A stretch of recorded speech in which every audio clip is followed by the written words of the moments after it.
하나님의 말씀은 로마서 12장 1절 2절 말씀입니다. 그러므로 형제들아, 내가 하나님의 모든 자비하심으로 너희를 권하노니 너희 몸을 하나님이 기뻐하시는 거룩한 산 제물로 드리라. 이는 너희가 드릴 영적 예배니라. 우리 2절 말씀 다 같이 봉독합니다. 너희는 이 세대를 본받지 말고 오직 마음을 새롭게 함으로 변화를 받아 아버지의 선하시고 기뻐하시고 온전하신 뜻이 무엇인지 분별하도록 하라. 아멘. 하나님의 말씀입니다. 오늘도 하나님의 말씀에 은혜 받으시고 새 힘을 얻으시고 또 한 주간 승리하시는 저와 여러분 되시기를 주 예수 그리스도 이름으로 축원합니다. 아멘. 구원이라고 하는 것은요, 구원. 로마서 말씀을 이렇게 쭉 보면서 구원이라고 하는 단어를 여러분 얼마나 많이 들으셨습니까? 여러분, 구원이라고 하는 것은 이겁니다. 인생의 방향이 바뀌는 것입니다. 세상만 바라보면서 살던 사람이 주님을 향하는 것이에요. 그 방향이 바뀌는 거죠. 자, 로마서 오늘 12장 1절 2절인데요 11장까지는 원리가 있습니다. 원리가 나오는 게 구원의 원리입니다. 하나님의 선제적인 은총이라든지 우리가 삶으로 율법으로 우리의 노력과 행위로 구원받지 못하고 하나님의 은혜로 구원을 받는다. 이게 이제 11장까지입니다. 그래서 하나님의 은혜로 구원받는 것에 대해서 깨달았던 사도 바울은 찬양하지 않을 수가 없는 거죠. 감사하지 않을 수가 없습니다. 이게 11장 마지막이에요. 이제 12장에 넘어오면서는 구원받은 하나님의 자녀들이 어떻게 살아가야 되는가 하는 그 라이프 삶에 대해서 나누고 있습니다. 여러분, 구원받았다고 하지만 구원받은 사람으로 살지 못하면요, 세상 사람들은 뭐라고 얘기하는 줄 아세요? 표현을 하지 않는다 할지라도 예수 믿는 사람이 왜 그래? 이렇게 얘기를 합니다. 그런데 이런 사람도 있어요. 예수님을 믿었어요. 영접했어요. 구원의 확신이 있어요. 내 안에 성령님이 계시는 것을 알아요. 죄의 유혹이 오지만 성령의 능력으로 물리치는 겁니다. 이기는 겁니다. 예수 이름의 권세를 사용해요. 성화되어 가는 거죠. 거룩해져 가는 겁니다. 그러니까 이런 사람들을 세상 사람들이 보면 뭐라고 얘기하냐면 예수 믿는 사람들이 다르긴 다르구나 이렇게 얘기합니다. 여러분, 옆에 분한테 한번 질문해 주세요. 아니요, 제가 여러분에게 질문 드릴게요. 여러분, 예수 믿는 사람이 왜 그래? 이런 삶을 사십니까? 아니면 예수 믿는 사람이 다르긴 다르구나. 여러분, 어떤 삶을 사세요? 전자가 아니라 후자이죠? 아멘. 후자인 줄로 믿습니다. 아멘. 아멘 소리가 별로 안 큰 것 같은데, 예수 믿는 사람은요, 예수 믿는 사람이 왜 저래? 여기에 머물러 있지 않습니다. 예수 믿는 사람이 다르긴 다르구나. 이거는 한순간에 되기도 하지만요, 이건 변해가는 겁니다. 그래서 오늘 예배가 나를 변화시키는 예배가 되기를 바랍니다. 변화되지 못하는 이유가 있어요. 그것은 뭐냐면 구원받은 사람은요, 반드시 내 안에 성령님이 계세요. 이것은 약속입니다. 그러니까 성령님이라고 하는 것은 뭐냐면은 내 안에 성령님이 계시는데 내가 구원받았어요. 그럼에도 불구하고 옛 성품이 나온단 말이죠. 죄의 유혹을 받는단 말이죠.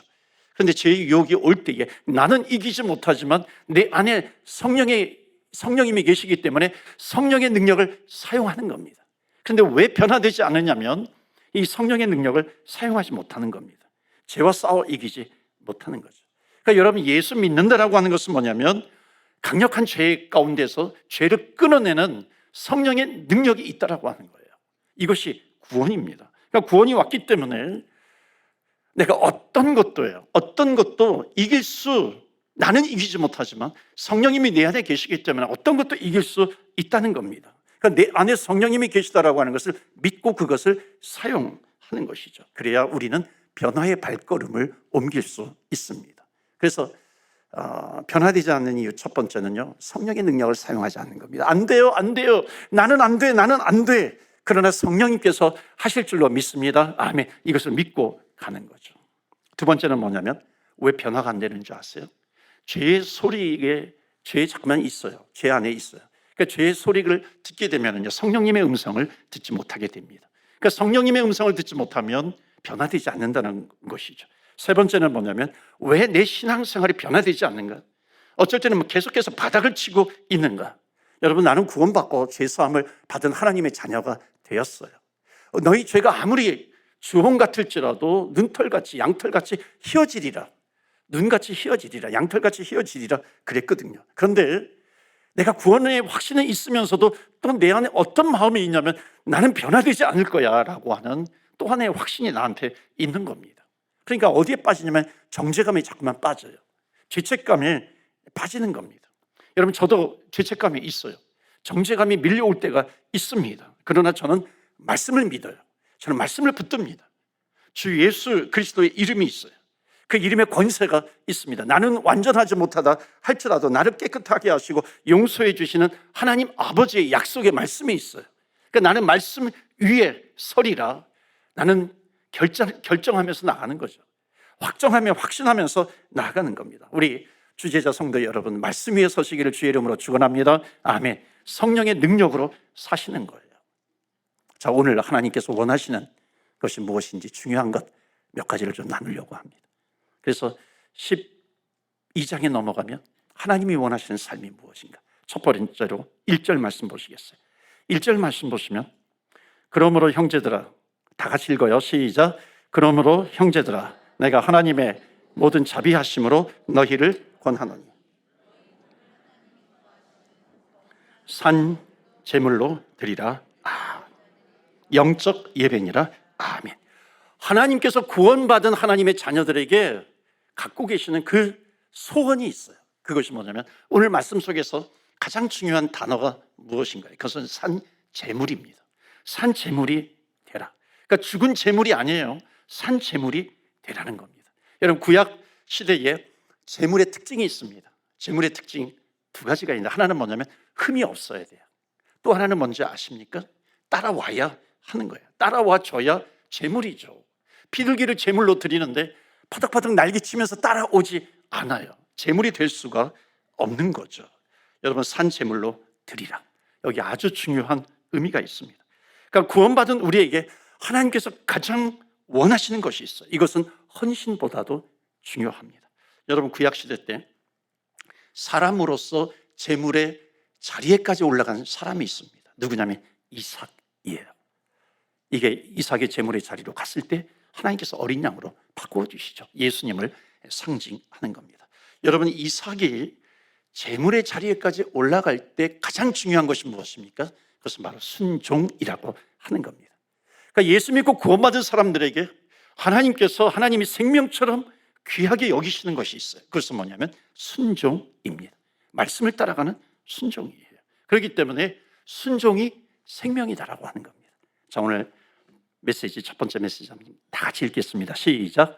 순종이 생명이다라고 하는 겁니다. 그러니까 순종의 삶을 살아갈 때 변화가 되기 시작합니다. 그러니까 저와 여러분에게 순종이 일어나고 있어야 변화된다는 겁니다. 여러분, 순종이라고 하는 것은 내가 순종할 때 하나님의 축복 아래에 들어가는 겁니다. 그렇죠? 구원이라고 하는 것은 은혜와 믿음으로 얻게 됩니다. 여러분, 축복이라고 하는 것은 반드시 동반되는 것이 뭐냐면 순종이라고 하는 겁니다. 그런데 여러분, 순종이 쉽습니까? 어렵습니까? 쉬울 때도 가끔 있지만 여러분, 순종은 참 어렵습니다. 순종의 본이 되신 분이 누구예요? 예수 그리스도입니다. 아담, 첫 번째 인간 아담의 가장 큰 결정적인 죄가 뭐냐면 불순종입니다. 그러니까 불순종으로 말미암아 죄와 사망이 들어왔어요. 예수님께서 순종하심으로 말미암아 생명이 우리에게 들어왔다는 것을 보여주고 있습니다. 그러면 생명이 들어온 것에 대한 그 결정적인 들어왔다는 것을 보여주는 증거는 무엇이냐면 그것은 바로 순종입니다. 한번 따라서 해보시겠어요? 순종은 명사가 아니라, 형용사가 아니라, 좀 크게 하셔야 돼요. 믿음은 동사다. 이게 무슨 말일까요? 믿음은 동사예요. 여러분, 동사는 움직이는 거예요. 믿음이라는 단어를 가장 많이 사용하는 데가 히브리서 11장입니다. 믿음장이라고 부르죠. 거기에 믿음으로 노아는 방주를 지었다. 방주라고 하는 명사에서 끝나지 않아요. 믿음으로 방주를 지었다 그래요. 아브라함은 믿음으로 고향에서 끝나지 않아요. 고향을 떠났다라고 하는 겁니다. 그래서 믿음이라고 하는 것은 동사다라고 하는 것을 말씀하고 있습니다. 여러분, 노아가 어마어마한 그 방주를 지을 때 사람들은 비웃고 놀렸어요. 순종은 아파요. 순종할 때, 순종하면 조롱받을 때가 있습니다. 그런데 순종은 노아의 가족을 살리는 생명이었습니다. 그래서 순종은 생명이다라고 하는 겁니다. 여러분, 성도들이 순종할 때 거기에 눈물이 담겨져 있어요. 우리의 기도가 담겨져 있는 겁니다. 그러니까 순종 때문에 자라나게 되는 거죠. 여러분, 잊지 마세요. 순종이 예수 믿는 사람들에게는 생명이다라고 하는 거예요. 구원받았어요? 구원받은 자에게 가장 중요한 것은 뭐냐면 순종입니다. 저와 여러분에게 순종의 축복이 있기를 주의 이름으로 축원합니다. 아멘. 여러분, 순종이 아닌 헌신은요, 엄청나게 위험합니다. 구원받은 자에게 가장 중요한 것은 순종이에요. 그런데 내 생각으로 뛰어든 헌신, 그것은 위험하다라고 하는 겁니다. 구원받은 우리에게 하나님이 제일 원하시는 것은 나를 순종의 도구로 드리라라고 하는 겁니다. 우리 순종하는 분들이 계시잖아요. 또 우리 교회 안에서 안내위원, 주차위원, 오늘도 여러 가지로 섬기고 옮기기도 하고, 또는 가정에서, 직장에서, 일터에서, 비즈니스 현장에서 순종을 합니다. 여러분, 그 순종의 삶이라고 하는 것이 얼마나 귀하고 아름다운 것인가, 가치 있는 것인가. 여러분, 순종의 훈련이 매일 있기를 주의 이름으로 축원합니다. 아멘. 두 번째, 구원받은 자에게 하나님께서 원하시는 것이 있습니다. 12장 1절 말씀 다시 한번 보시면요, 그러므로 형제들아, 이렇게 쭉 나간 다음에 하나님이 기뻐하시는 거룩한 산 제물로 드리라. 그 다음에 두 번째가 나오고 있어요. 이는 너희가 드릴 영적 예배니라. 하나님께서는 우리에게 두 번째로 원하시는 삶인데, 그 예배가 뭔지를 알려주기를 원하세요. 그러니까 순종하고 드리는 삶, 그것이 바로 예배다라고 하는 것을 말씀합니다. 그러니까 여러분, 하나님께서 무엇을 가르쳐 주시냐면 우리의 삶을 보겠다는 거예요. 그러니까 오늘 일주일 동안 오늘 이제 예배를 드립니다. 그러니까 오늘 예배는 일주일의 첫 시작은 주일이잖아요. 주일에 예배를 드립니다. 그러니까 예배의 시작이에요. 그리고 이어지는 6일은 예배 후에 삶의 예배가 연장되어서 진행이 되는 겁니다. 그러니까 6일 동안에 하나님께서 너희들 무엇을 붙들고 살아가는가 하나님께서 보시는 겁니다. 그래서 오늘 두 번째 메시지가 있어요. 다 같이 읽겠습니다. 시작. 삶이 예배다라고 하는 겁니다. Daily life, 이게 예배예요. 어떻게 하면은 우리의 삶이 예배가 될 수 있는 것인가? 여러분, 조금 더 구체적으로 말씀드리면 마태복음 5장 23절 24절입니다. 여러분 너무나도 잘 아는 말씀이에요.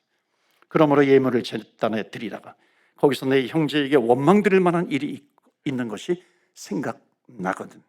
자, 그 다음에 24절 말씀 다 같이 읽어요. 시작. 예물을 제단 앞에 두고 먼저 가서 형제와 그 후에 와서 예물을 드리라. 아멘. 여러분, 예물을 드리라고 여기 말씀하고 있습니다. 여러분, 화목하지 않고 오면 주님께서 뭐라고 말씀하시는 거냐면 이것은 온전한 예배가 아니라는 겁니다. 지금 이거는요, 거듭난 성도예요. 구원받은 성도에게 지금 말씀하고 있는 겁니다. 그러니까 하나님께서 지금 우리에게 주고 싶어 하시는 구원은 이런 거예요. 삶이 예배라고 하는 것, 이런 것입니다. 그러니까 옆에 사람을 사랑하는 것, 여러분, 이것이 예배라는 겁니다. 내가 눈에 보이는 형제를 사랑하는 것이 예배라고 하는 거예요. 그래서 예수 믿는 성도들 가운데 5년, 10년 미움과 내가 증오를 품고서 예배를 드리고 있다면 하나님께서 보실 때 그것은 합당한 예배가 아니라고 하는 것을 말씀하고 있는 겁니다. 목사님, 어떻게 사람을 미워하지 않을 수가 없어요? 솔직히 여러분, 물어보고 싶어하는 성도님들이 있을지 모르겠어요. 그런데 주님께서 정말 눈물 나도록 가르쳐주고 싶어 하시는 것이 있습니다. 그것은 뭐냐면 신앙생활을 하잖아요. 신앙생활의 단계에서 언제나 마지막은 뭐냐면 사랑이에요. 사랑으로 끝나는 겁니다. 사랑이 없으면 nothing이라고 그래요. 사랑이 없으면 아무것도 아니라고 그래요. 꽝이라고 그러는 겁니다. 저는 참 감사한 것이 있어요. 주일 예배 끝나고 이렇게 악수하잖아요. 정말 감사한 것은요, 제가 세상에서 제일 행복한 목사 같은 거예요. 미운 사람이 한 사람도 없는 겁니다. 어느 때는 하나님 정말 이래도 되겠어요? 하나님 정말 어떻게 이렇게 하나님 우리 성도들을 섬길 수 있도록 그렇게 해 주셨나요? 정말 좋아요. 그냥 다 좋습니다. 예전에 있었냐고요? 예전에도 좀 미운 사람들 예전에 많이 있었죠. 젊어서도 있었고 친구 중에도 있었습니다. 여러분, 미워하는 친구를요, 보면은 그 미워하는 친구를 미워하는 게 저는 당연하다고 생각을 했어요. 정당하다고 생각을 했어요. 왜냐하면 정말 그 친구는 그놈은 미움을 받아야 당연해, 미움을 받는 것이 마땅하다라고 그렇게 생각을 했거든요. 그런데 하나님은 뭐라고 깨닫게 해주시냐면, 내가 병이 든다는 겁니다. 너가 병이 든다는 거예요. 그것은 고통 중에 고통이라는 겁니다. 한 번은 하나님께서 심하게 깨닫게 해주셨어요. 언제 내가 너에게 미워할 자격을 주었느냐? 하나님께서 깨닫게 하시는 겁니다. 내가 언제 너를 미워하라고 하는 그런 명령을 나는 너에게 한 번도 한 적이 없어. 미워하라고 하는 그런 미워할 수 있는 자격을 내가 너한테 준 적이 없다는 겁니다. 그러니까 그 이야기를 듣고서요, 그 깨달음을 갖고서 이제 그다음부터는 미워하는 사람이 생기면요, 정말 기도 많이 했어요. 참 많이 했습니다. 지금도 그런 사람이 생기면요, 저는 기도하고 말 겁니다. 성전에 혼자 나와서 땅을 치면서 기도할 거예요. 기도하면 내 안에 성령님이 계시기 때문에 성령님이 반드시 내 마음을 바꿔주시는 겁니다. 여러분, 우리가 신앙생활 할 때요, 너무 폼 잡고 신앙생활 안 해도 됩니다. 여러분, 사랑하지 않으면 온전한 예배가 아니라는 거예요. 우리 마음속에 증오심을 가지고 미움을 가지고 5년 10년 지내왔다면 그것은 주님께서 뭐라고 말씀하시냐면, 너희가 지금 하나님께 드리는 합당한 예배, 온전한 예배가 아니라고 말씀하시는 겁니다. 하나님은 누구시냐면, 내 안에 계시는 성령님이 계시다고 그랬는데, 성령님이 누구시냐면, 성령님은 나를 자유케 하시는 하나님이신 줄 믿습니다. 성령님은 자유케 하세요. 성령님은 나를 풀어주신다라고 하는 겁니다. 나를 묶고 있는 것이 있어요. 나를 묶고 있는 것에서 내가 자유함을 얻을 수 있다라고 하는 것을 성령님은 말씀하시는 겁니다. 그렇기 때문에 내 안에 내 상처가 있어요. 나를 묶고 있는 것이 있어요. 우리가 주님 앞에 온전하게 예배 드린다면은, 주님께서 지금 내 안에 성령님이 계시는데 성령님께서 나를 자유롭게 해주실 것을 믿고 주님 앞에 드리는 겁니다. 오늘 예배가 여러분, 하나님께서 여러분 마음에 자유함을 주시는 예배가 되기를 주의 이름으로 축원합니다. 아멘. 그러니까 마음속에 내가 가지고 있는 증오가 있어요. 나는 못하지만은 성령님께서 그것을 녹여주신다라고 하는 겁니다. 그것이 바로 예배다라고 하는 것을 말씀하고 있어요. 세 번째가 있습니다. 2절 보시겠어요? 세 번째는 2절에 너희는 이 세대를 본받지 말고, 다 같이 읽어요. 시작. 너희는 이 세대를 본받지 말고 선하시고 기뻐하시고 온전하신 뜻이 무엇인지 분별하도록 하라. 아멘. 여기 2절에서 이렇게 말합니다. 이 세대를 본받지 말라. 영어에서는 뭐라고 그러냐면 패턴이라고 그래요. 패턴 of this world. 이 세대를 본받지 말아라. 그러니까 뭐냐면 이 세대에 독특한 패턴이 있다는 거죠. 왜 이 세대를 본받지 말라 이렇게 했느냐면, 여러분, 우리가 이 세상에서 배워야 될 건 물론 많이 있어요. 그런데 하나님과 적대되는 것은 본받지 말라는 거예요. 바울이 고린도서, 에베소서에 세상의 악한 패턴 가운데 세상에 악한 영이 있다 그래요. 악한 영이 지배하고 있다 그럽니다. 사탄이 붙들고 있는 것이 있다 그러는 거예요. 그러니까 성도들에게 참으로 중요한 것이 뭐냐면, 구원받은 하나님의 백성들은 12장 2절에 그래서 뒤에 나오는 것이 뭐냐면, 하나님의 기뻐하시고 선하시고 온전하신 뜻이 무엇이냐, 그것을 분별하는 것이 너무나도 중요하다라고 하는 겁니다. 하나님이 이 세상을 거스리는 것에 대해서는 본받지 말아라. 그러니까 마음을 새롭게 함으로 뭐라 그래요? 변화를 받으라라고 하는 겁니다. 변화예요. 그래서 오늘 세 번째, 하나님께서 원하시는 것을 말씀하시는 것은 뭐냐면 이겁니다. 너희들이 구원받았느냐? 너희들이 바뀌기를 원한다. 너희들이 구원의 확신을 가지고 있느냐? 바뀌었으면 좋겠다라고 하는 거예요. 하나님은 우리가 바뀌기를 원하세요. 주님은 우리가 바뀌기를 원하신다는 겁니다. 여러분, 옆에 분에게 좀 한번 두 눈 부릅뜨고 한번 얘기해 주세요. 하나님은 당신이 변하기를 원하신대요. 한번 얘기해 주세요. 예. 한번 순종 좀 해보세요. 순종 좀. 하나님, 당신이 변화되기를 원하세요. 그렇다고 교만하게 하지는 마세요. 이렇게 하지는 마시고요. 대언하는 겁니다. 하나님의 말씀이죠. 여러분, 얼마큼 바뀌기를 원하는지 아세요? 훨씬 더 많이 바뀌기를 원하시는 겁니다. 왜 그런 줄 아세요? 영적으로 승리한다라고 하는 것이 있어요. 승리한다라고 하는 것은 뭐냐면은 변화예요. 변화하고 있다면 승리하고 있다는 거예요. 그래서 오늘 세 번째 메시지, 다 같이 읽겠습니다. 시작. 변화가 승리입니다. 아멘. 여러분, 변화가 승리예요. 다시 말하면, 거꾸로 말하면 뭐예요? 변화되지 않는 것은 지는 거라는 겁니다. 패배를 당한다는 거예요. 옛날 내 모습 그대로 사는 것은요, 영적인 패배를 당하고 있는 겁니다. 그런데 점점 내가 변화되고 있다라고 하는 것은요, 승리하고 있다라고 하는 증거입니다. 사랑하는 성도 여러분, 변화가 되시기를 주의 이름으로 축원합니다. 아멘.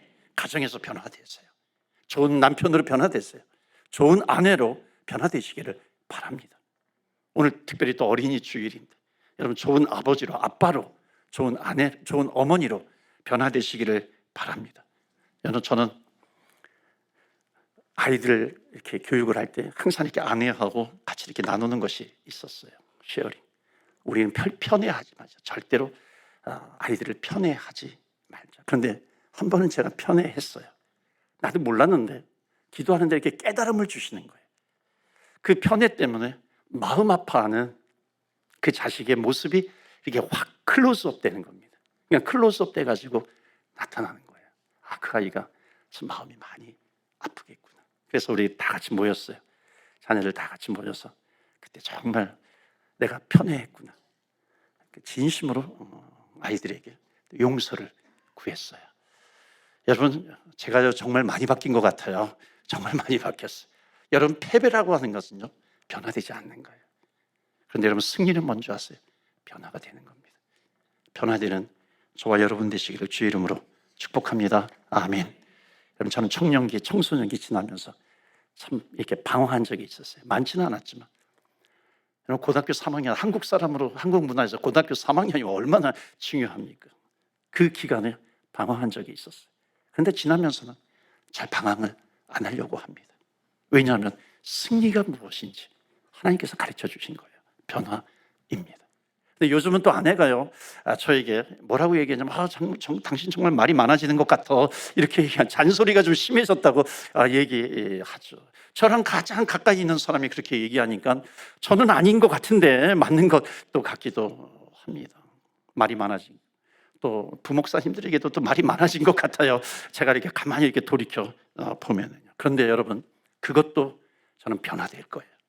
주님 붙들고 기도하고 주님 앞에 엎드리면 나는 못하지만 내 안에 계신 성령님께서 바꾸어 주신다는 겁니다. 믿으십니까? 아멘. 성령님이 내 안에 계시기 때문에 가능성이 있는 것이죠. 그렇기 때문에 주님을 붙들지 않으면 예수 믿는 사람이 다르긴 다르구나, 여기에서 예수 믿는 사람이 왜 그래, 왜 저래, 전락하게 되는 겁니다.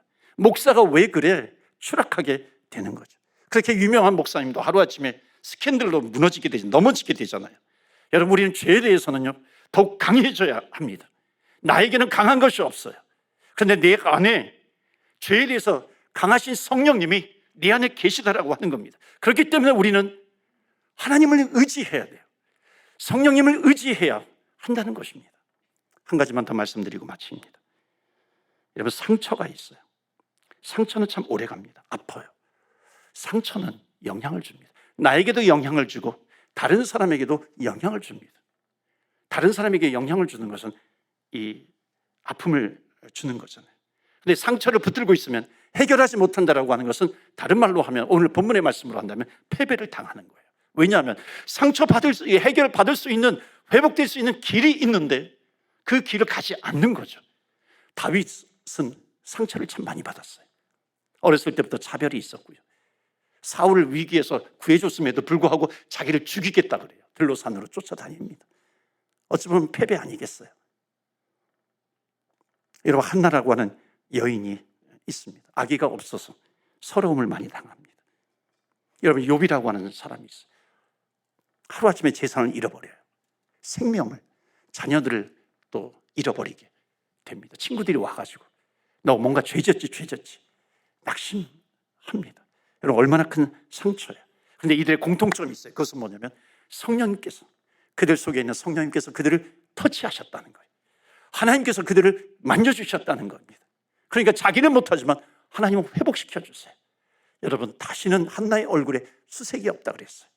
여러분, 욥이라고 하는 사람 뭐라고 고백을 하냐면, 주신 자도 하나님, 거두어 가신 분도 하나님, 내가 가는 길을 하나님이 하시잖아요. 나를 정금같이 나오게 하시는 겁니다.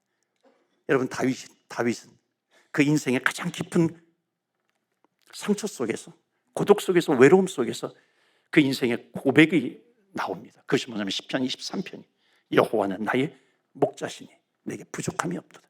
그렇게 부족함이 많음에도 불구하고 나에게 부족함이 없습니다. 고백을 하고 있는 겁니다. 왜냐하면 내 안에 성령님이 계시는 겁니다. 사랑하는 성도 여러분, 하나님이, 성령님이 우리의 상처를 회복시켜 주세요. 상처가 회복이 되면 그 나랑 비슷한 상처를 받은 사람을 도울 수 있는 도구가 되는 겁니다. 마지막으로 여러분 잘 들어주시면 좋겠어요. 우리 교회 사역하면서요, 성도들을 발로 차버리는 경우가 자기도 모르게 있는 겁니다. 상처 때문에. 여러분, 이것은 패배하고 있는 거예요. 그런데 승리의 길로 돌아서야 됩니다. 승리의 길로 돌아선다라고 하는 것은 뭐냐면, 신앙생활을 하다 보니까 성경에 보면 승리는 완전함이 승리가 아니에요. 승리라고 하는 것은 뭐냐면 방향을 주님께로, 내 얼굴을, 내 신앙의 길을, 내 걸어가는 인생의 길을 주님께로 돌리는 겁니다. 말씀으로 돌리는 거예요. 이것이 승리다라고 하는 겁니다. 요나는 큰 물고기 뱃속에 있을 때 어쩌면 패배죠. 그런데 그 얼굴을 하나님 아버지께로 향합니다. 승리하고 있는 거죠. 탕자가 집을 나갔을 때 돼지 우리 속에 있어요. 패배이죠. 그런데 그 얼굴을 돌려서 하나님 아버지, 그 아버지를 향하고 있습니다. 승리라고 하는 겁니다. 여러분, 하나님께서 또 우리에게 한 주간을 주셨어요.